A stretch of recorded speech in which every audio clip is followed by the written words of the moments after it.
ಕರ್ನಾಟಕದ ಸಿಎಂ ಕುರ್ಚಿ ಚದುರಂಗದಾಟದಲ್ಲಿ ಉಪಮುಖ್ಯಮಂತ್ರಿ ಡಿಕೆ ಶಿವಕುಮಾರ್ ಕೈ ಮೇಲಾದಂತೆ ಕಾಣ್ತಿದೆ. ಮೇ ತಿಂಗಳಲ್ಲಿ ಸಿಎಂ ಆಗೇ ಆಗ್ತೀನಿ ಅಂತ ಬಂಡೆ ಮಹದಾಸೆ ಇಟ್ಟುಕೊಂಡಿದ್ದಾರೆ. ದೆಹಲಿಗೆ ಹೋಗಿ ಗಾಳಿ ಕುಡಿದುಕೊಂಡು ಬಂದಿರೋ ಕನಕಪುರದ ಅರಸನ ಮೊಗದಲ್ಲಿ ನಗು ನಳನಳಿಸುತ್ತಿದೆ.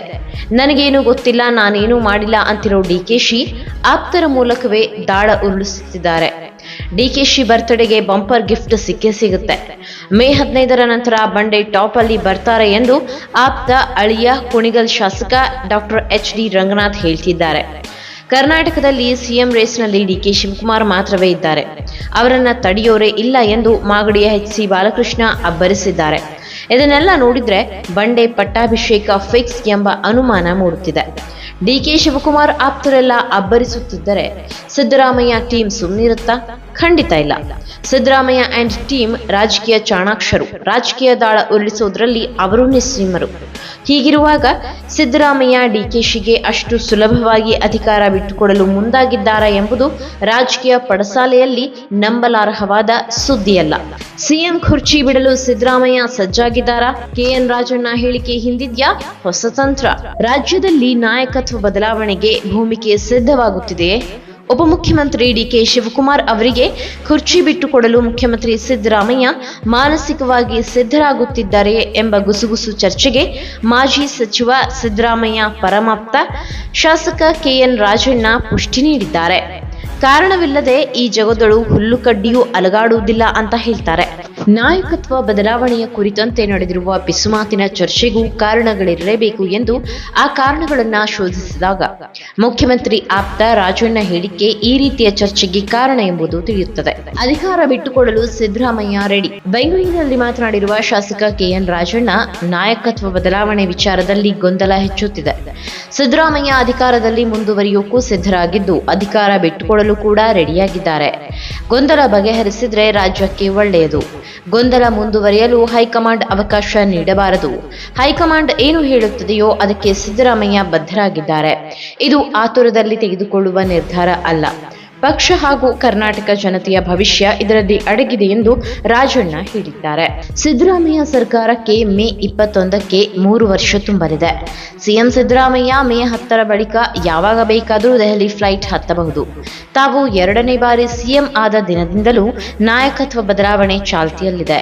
ಈ ಬಾರಿ ಮೈ ಕೊಡವಿ ನಿಂತಿರುವ ಸಿದ್ದರಾಮಯ್ಯ ಹೈಕಮಾಂಡ್ ಮುಂದೆ ಖಡಕ್ ಮಾತನಾಡಲು ನಿರ್ಧಾರ ಮಾಡಿದ್ದಾರಂತೆ. ಸಿಎಂ ಬದಲಾವಣೆ ಬಗ್ಗೆ ಸ್ಪಷ್ಟ ಮಾತನಾಡಲಿದ್ದಾರಂತೆ. ಕಾಂಗ್ರೆಸ್ ನಾಯಕ ರಾಹುಲ್ ಗಾಂಧಿ, ನೀವು ಒಪ್ಪಿದ್ರೆ ನಾನು ಸಿಎಂ ಸ್ಥಾನದಿಂದ ಕೆಳಗಿಳಿಯುತ್ತೇನೆ, ಇಲ್ಲ ಮುಂದುವರಿಯುತ್ತೇನೆ. ಮುಂದುವರಿಯುವುದಾದರೆ ಸಂಪುಟ ಪುನರಚನೆಗೆ ಅವಕಾಶ ನೀಡಿ ಎಂದು ಬೇಡಿಕೆ ಇಡಲು ನಿರ್ಧರಿಸಿದ್ದಾರಂತೆ. ರಾಹುಲ್ ಗಾಂಧಿ ಏನೇ ನಿರ್ಧಾರ ತೆಗೆದುಕೊಂಡ್ರೂ ಅದನ್ನು ಮಾಡಲು ನಾನು ಸಿದ್ಧ ಎಂದು ಸಿದ್ದರಾಮಯ್ಯ ಮೊದಲಿನಿಂದಲೂ ಹೇಳ್ತಿದ್ದಾರೆ.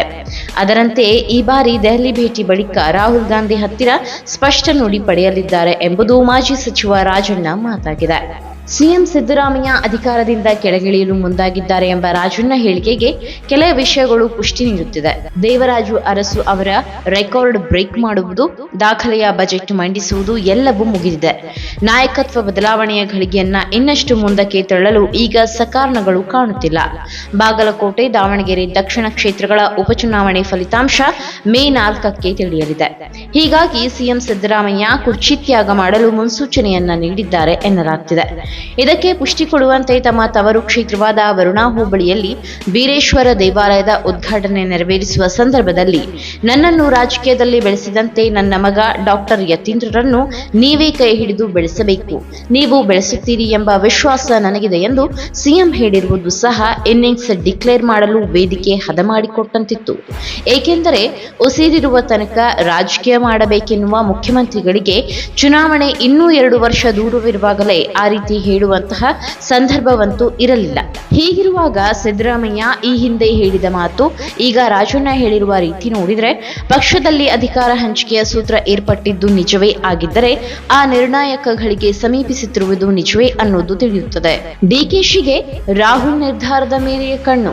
ಉಪಮುಖ್ಯಮಂತ್ರಿ ಡಿಕೆ ಶಿವಕುಮಾರ್ 3 ದಿನಗಳ ಕಾಲ ದೆಹಲಿಯಲ್ಲಿ ಠಿಕಾಣಿ ಹೂಡಿದರು. ರಾಹುಲ್ ಗಾಂಧಿ ಭೇಟಿ ಸಾಧ್ಯವಾಗದೆ ಬರಿಗೈಯಲ್ಲಿ ವಾಪಸ್ಸಾಗಿದ್ದಾರೆ ಎಂದು ರಾಜಕೀಯ ವಲಯದಲ್ಲಿ ಬಿಂಬಿತವಾಗಿದೆ. ನಾಯಕತ್ವ ಬದಲಾವಣೆ ವಿಷಯದಲ್ಲಿ ಹೈಕಮಾಂಡ್ನಿಂದ ಸ್ಪಷ್ಟತೆ ಪಡೆಯುವುದಕ್ಕಾಗಿ ದೆಹಲಿ ದಂಡಯಾತ್ರೆಗೆ ಹೋಗಿದ್ದ ಡಿಕೆಶಿ ಅವರದ್ದು ನಿಜಕ್ಕೂ ದಂಡಯಾತ್ರೆ ಅಲ್ಲ, ಅದೊಂದು ಯಾತ್ರೆ ದಂಡ ಎಂದು ಸಿದ್ದರಾಮಯ್ಯ ಪಾಳೆಯದ ಕೆಲವರು ಹೇಳುತ್ತಿದ್ದಾರೆ. ಇದಕ್ಕೆ ತದ್ವಿರುದ್ಧವಾಗಿ ಡಿಕೆ ಶಿವಕುಮಾರ್ ಕ್ಯಾಂಪ್ನಲ್ಲಿ ಮಾತ್ರ ಶೀಘ್ರದಲ್ಲಿ ನಾಯಕತ್ವ ಬದಲಾವಣೆಯ ಸಿಹಿ ಸುದ್ದಿ ಸಿಗಲಿದೆ ಎಂಬ ಭರವಸೆ ಮೂಡಿದೆ. 2.5 ವರ್ಷ ಕಳೆದಾಗಲೇ ನಡೆಯಬೇಕಿದ್ದ ನಾಯಕತ್ವ ಬದಲಾವಣೆಯ ಪ್ರಕ್ರಿಯೆ ಹಲವಾರು ಕಾರಣಗಳಿಗಾಗಿ ಮುಂದಕ್ಕೆ ಹೋಗುತ್ತಿದೆ. ಸಿಎಂ ಸಿದ್ದರಾಮಯ್ಯ ಅವರು ದೇವರಾಜು ಅರಸು ದಾಖಲೆ ಅಳಿಸಿ ಹೊಸ ದಾಖಲೆ ಬರೆದಿದ್ದೂ ಆಯಿತು, ದಾಖಲೆಯ 17ನೇ ಬಜೆಟ್ ಮಂಡಿಸಿದ್ದೂ ಆಯಿತು. ಆದ್ರೆ ಯಾವುದೋ ಒಂದು ವಿಚಾರವನ್ನ ಮುಂದೂಡುವುದಕ್ಕೂ ಒಂದು ಮಿತಿ ಇರುತ್ತೆ. ಪದೇ ಪದೇ ಹಾಗೆ ಮಾಡಲು ಸಾಧ್ಯವಿಲ್ಲ. ಹೈಕಮಾಂಡ್ ನಿರ್ಣಯ ಕೈಗೊಳ್ಳಲೇಬೇಕಾದ ಘಳಿಗೆ ಈಗ ಸಮೀಪಿಸುತ್ತಿದೆ ಎಂದು ಡಿಕೆಶಿ ಬೆಂಬಲಿಗರು ಹೇಳುತ್ತಿದ್ದಾರೆ. ಮೇ 25ಕ್ಕೆ ಸಿದ್ದರಾಮಯ್ಯ ಸರ್ಕಾರಕ್ಕೆ 3 ವರ್ಷ ತುಂಬಲಿದೆ. ಮೇ 15ರಂದು ಡಿಕೆ ಶಿವಕುಮಾರ್ ಹುಟ್ಟುಹಬ್ಬ ಇದೆ. ಅಷ್ಟರೊಳಗೆ ಹೈಕಮಾಂಡ್ ಸಿಎಂ ಡಿಸಿಎಂ ಅವರನ್ನ ದೆಹಲಿಗೆ ಕರೆಸಿಕೊಂಡು ಮುಖಾಮುಖಿ ಚರ್ಚೆ ಮಾಡಿ ಒಂದು ತೀರ್ಮಾನ ಕೈಗೊಳ್ಳುವ ನಿರೀಕ್ಷೆ ಇದೆ ಎಂಬ ಭರವಸೆಯನ್ನ ಡಿಕೆಶಿ ಬಣ ಇಟ್ಟುಕೊಂಡಿದೆ. ನಾಯಕತ್ವ ಬದಲಾವಣೆಯ ನಿರ್ಧಾರ ಕೈಗೊಳ್ಳಲು ಇದು ಸೂಕ್ತ ಕಾಲ, ತಡ ಮಾಡಬೇಡಿ ಎಂದು ಹೈಕಮಾಂಡ್ ನಾಯಕರಿಗೆ ಖುದ್ದು ಡಿಕೆಶಿ ಅವರೇ ಹೇಳಿ ಬಂದಿದ್ದಾರಂತೆ. ಅಲ್ಲದೆ ರಾಹುಲ್ ಗಾಂಧಿ ನಿರ್ಧಾರದ ಬಗ್ಗೆ ಡಿಸಿಎಂ ಡಿಕೆಶಿಗೆ ಭಯವಿದೆಯಂತೆ. ನಾಯಕತ್ವ ಬದಲಾವಣೆಯ ಪ್ರಕ್ರಿಯೆ ಆರಂಭವಾಗಬೇಕೆಂದ್ರೆ ಮೊದಲಿಗೆ ಹೈಕಮಾಂಡ್ ಮಧ್ಯಸ್ಥಿಕೆಯಲ್ಲಿ ಸಿಎಂ ಸಿದ್ದರಾಮಯ್ಯ ಮತ್ತು ಉಪಮುಖ್ಯಮಂತ್ರಿ ಡಿಕೆ ಶಿವಕುಮಾರ್ ಮುಖಾಮುಖಿ ಚರ್ಚೆ ಆಗಬೇಕು, ಅಥವಾ ಅದಕ್ಕಿಂತಲೂ ಮೊದಲು ಸಿಎಂ ಅವರನ್ನ ಮಾತ್ರ ದೆಹಲಿಗೆ ಕರೆಸಿಕೊಂಡು ಅವರನ್ನ ಮನವೊಲಿಸುವ ಮತ್ತು ಅವರ ಮನಸ್ಸಿನಲ್ಲೇನಿದೆ ಎಂದು ತಿಳಿದುಕೊಳ್ಳುವ ಕೆಲಸ ಆಗಬೇಕು.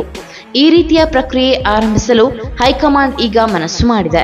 ಈ ದಿಕ್ಕಿನಲ್ಲಿ ಪ್ರಯತ್ನಗಳು ಆರಂಭವಾಗಿದೆ ಎಂದು ದೆಹಲಿ ಮೂಲಗಳು ಹೇಳುತ್ತಿದೆ. ಈ ಹಿಂದೆ ಸಿಎಂ ಡಿಸಿಎಂ ಇಬ್ಬರನ್ನೂ ಮುಖಾಮುಖಿ ಕೂರಿಸಿ ಚರ್ಚೆ ಮಾಡಲು ಹೈಕಮಾಂಡ್ ನಾಯಕರು ಬಯಸಿದ್ರು, ಅದು ಆಗಿರಲಿಲ್ಲ.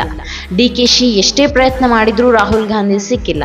ಅಲ್ಲದೆ ರಾಹುಲ್ ಗಾಂಧಿಗೆ ಸಿದ್ದರಾಮಯ್ಯ ಪರ ಹೆಚ್ಚಿನ ಒಲವು ಇರುವಾಗ ಎಲ್ಲಿ ನಾಯಕತ್ವ ಬದಲಾವಣೆಗೆ ರಾಹುಲ್ ನೋ ಅಂತಾರೋ ಅನ್ನೋ ಭಯ ಡಿಕೆಶಿಗೆ ಇದೆಯಂತೆ.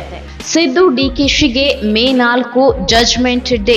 ಪಶ್ಚಿಮ ಬಂಗಾಳ, ಅಸ್ಸಾಂ, ತಮಿಳುನಾಡು, ಕೇರಳ ಮತ್ತು ಪುದುಚೇರಿ ವಿಧಾನಸಭೆ ಚುನಾವಣೆಗಳು ಫಲಿತಾಂಶವು ಮೇ 4ರಂದು ಹೊರಬೀಳಲಿದೆ. ಈ ಚುನಾವಣಾ ಫಲಿತಾಂಶಗಳು ನಾಯಕತ್ವ ಬದಲಾವಣೆ ಸೇರಿದಂತೆ ರಾಜ್ಯ ರಾಜಕಾರಣದ ಮೇಲೆ ಗಂಭೀರ ಪರಿಣಾಮ ಬೀರಲಿದೆ. ವಿಶೇಷವಾಗಿ ಪಶ್ಚಿಮ ಬಂಗಾಳದಲ್ಲೇನಾದರೂ ಬಿಜೆಪಿ ಗೆದ್ದರೆ ಕಾಂಗ್ರೆಸ್ ಹೈಕಮಾಂಡ್ ನಾಯಕತ್ವ ಬದಲಾವಣೆಯ ಧೈರ್ಯ ಮಾಡುವ ಸಾಧ್ಯತೆಗಳು ಕ್ಷೀಣಿಸಲಿದೆ. ಕೇರಳದಲ್ಲಿ ಕಾಂಗ್ರೆಸ್ ನೇತೃತ್ವದ ಯುಡಿಎಫ್, ತಮಿಳುನಾಡಿನಲ್ಲಿ ಡಿಎಂಕೆ ನೇತೃತ್ವದ ಮೈತ್ರಿಕೂಟ ಬಹುಮತ ಗಳಿಸುವ ಸಾಧ್ಯತೆಗಳಿದೆ ಎನ್ನಲಾಗಿದ್ದು, ಅದರೊಂದಿಗೆ ಪಶ್ಚಿಮ ಬಂಗಾಳದಲ್ಲಿ ಟಿಎಂಸಿ 4ನೇ ಬಾರಿಗೆ ಸರ್ಕಾರ ರಚಿಸಲು ಸಾಧ್ಯವಾದರೆ ಮತ್ತು ಅಸ್ಸಾಂನಲ್ಲಿ ಹಿಮಂತ್ ಬಿಸ್ವಾ ಶರ್ಮಾ ಅವರನ್ನ ಕಟ್ಟಿಹಾಕಲು ಕಾಂಗ್ರೆಸ್ ಯಶಸ್ವಿಯಾದರೆ ಡಿಕೆಶಿ ಆಸೆ ಇನ್ನಷ್ಟು ಗರಿಗೆದರಲಿದೆ. ಅಂಥ ಪರಿಸ್ಥಿತಿಯಲ್ಲಿ ಕಾಂಗ್ರೆಸ್ ಹೈಕಮಾಂಡ್ ಕೂಡ ನಾಯಕತ್ವ ಬದಲಾವಣೆಯ ರಿಸ್ಕ್ ತೆಗೆದುಕೊಳ್ಳುವ ಧೈರ್ಯ ಮಾಡಬಹುದು. ಜೂನ್ ತಿಂಗಳಲ್ಲಿ ರಾಜ್ಯ ವಿಧಾನಸಭೆಯಿಂದ 4 ರಾಜ್ಯಸಭಾ ಸ್ಥಾನಗಳಿಗೆ ಮತ್ತು 7 ವಿಧಾನ ಪರಿಷತ್ ಸ್ಥಾನಗಳಿಗೆ ಚುನಾವಣೆ ನಡೆಯಲಿದೆ. ಆ ಚುನಾವಣೆಗಳು ಮುಗಿಯುವವರೆಗೂ ಹೇಗಾದರೂ ಮಾಡಿ ನಾಯಕತ್ವ ಬದಲಾವಣೆಯ ಚರ್ಚೆಯನ್ನ ಮುಂದೂಡಬೇಕು ಎಂಬ ಪ್ರಯತ್ನಗಳು ನಡೆದಿದೆ. ಇನ್ನೊಂದೆಡೆ ಡಿಕೆಶಿ ಅವರನ್ನ ಶತಾಯಗತಾಯ ವಿರೋಧಿಸುವ ಕಾಂಗ್ರೆಸ್ ಹಿರಿಯ ಸಚಿವರ ಗುಂಪೊಂದು ಸದ್ಯಕ್ಕೆ ಸಂಪುಟ ಪುನರಚನೆ ಮಾಡಿದರೆ ಸಾಕು, ಸಿದ್ದರಾಮಯ್ಯ ಅವರೇ ಸಿಎಂ ಆಗಿ ಮುಂದುವರಿಯಲಿ, ಒಂದು ವೇಳೆ ನಾಯಕತ್ವ ಬದಲಾವಣೆ ಮಾಡಬೇಕು ಎಂಬ ಪರಿಸ್ಥಿತಿ ನಿರ್ಮಾಣವಾದರೆ ಸಿದ್ದರಾಮಯ್ಯ ಅವರ ಸ್ಥಾನದಲ್ಲಿ ಡಿಕೆಶಿ ಹೊರತುಪಡಿಸಿ ಬೇರೊಬ್ಬರನ್ನ ಕೂರಿಸಬೇಕು ಎಂಬ ಹಕ್ಕೊತ್ತಾಯ ಮಂಡಿಸುವ ಮತ್ತು ಸಿದ್ದರಾಮಯ್ಯ ಅವರ ಮೇಲೂ ಒತ್ತಡ ಹೇರುವ ಪ್ರಯತ್ನ ನಡೆಸಿದೆ. ಅಂಥ ಸ್ಥಿತಿ ನಿರ್ಮಾಣವಾದರೆ ಸಿಎಂ ಕುರ್ಚಿಯವರೆಗೆ ತಲುಪುವುದು ಡಿಕೆಶಿಗೆ ಸುಲಭವಂತೂ ಅಲ್ಲ.